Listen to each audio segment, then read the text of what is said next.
Hi, in this How to Stats video, I'm going to talk about the independent samples t-test.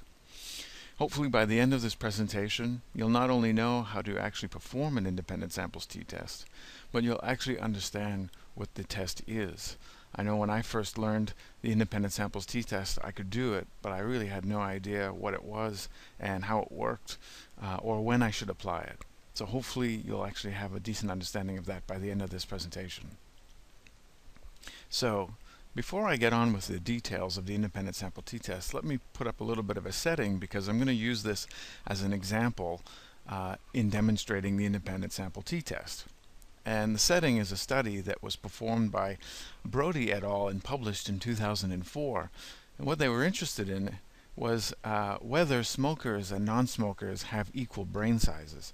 Now myself, I have my own opinions about smokers and non-smokers with respect to brain sizes, but more importantly, you need to collect data in order to support those preconceived notions or hypotheses.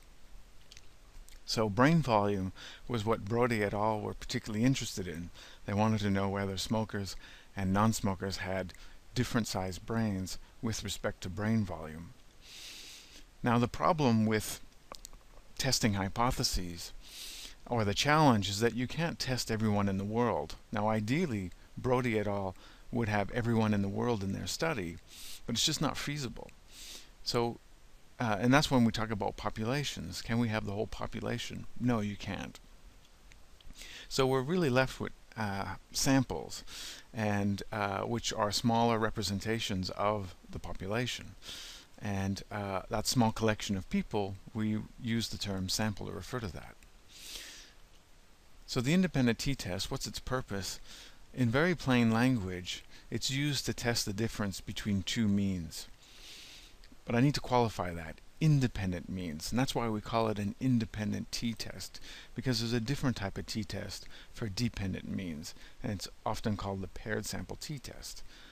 Now in the independent t-test, each person has only been measured once, so there are two groups.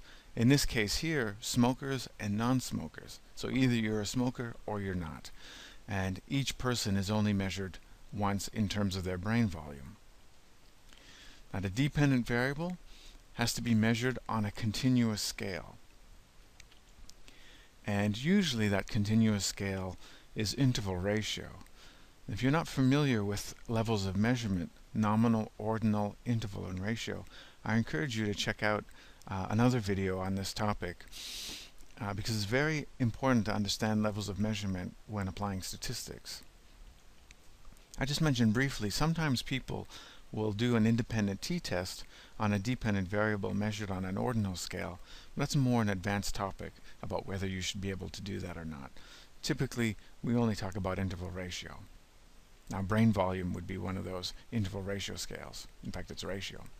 Now, what's the overall procedure associated with the t-test? The first thing you should try to remember is that there are actually two t-values that you need to get when you perform an independent sample t-test. There's the calculated t-value and there's the critical t-value. Now different people use different terms for those two t-values. I think calculated t-value and critical t-value are the two best terms to use in this context. Now the real crux of it, of the t-test, the independent sample t-test, is if the calculated t-value is greater in size than the critical t-value, then you reject the null hypothesis. What is the null hypothesis, you might be asking? Well, the null hypothesis states that the population mu's are equal. Now this symbol looks like a U, and there's an S here for plural, is referred to as mu. So in the population, mu's are equal. Recall that in statistics, we're inferring results from samples to the population. Ideally, we'd have the whole population in the study. It's unrealistic. But we frame our hypotheses in the context of population values. It's really a theoretical notion. So the population mu's are equal. is the general null hypothesis for the independent sample t-test. Now another way to think about it, and people write this in textbooks, is to say that the two groups are from the same population. When I first came across this statement when I was learning statistics,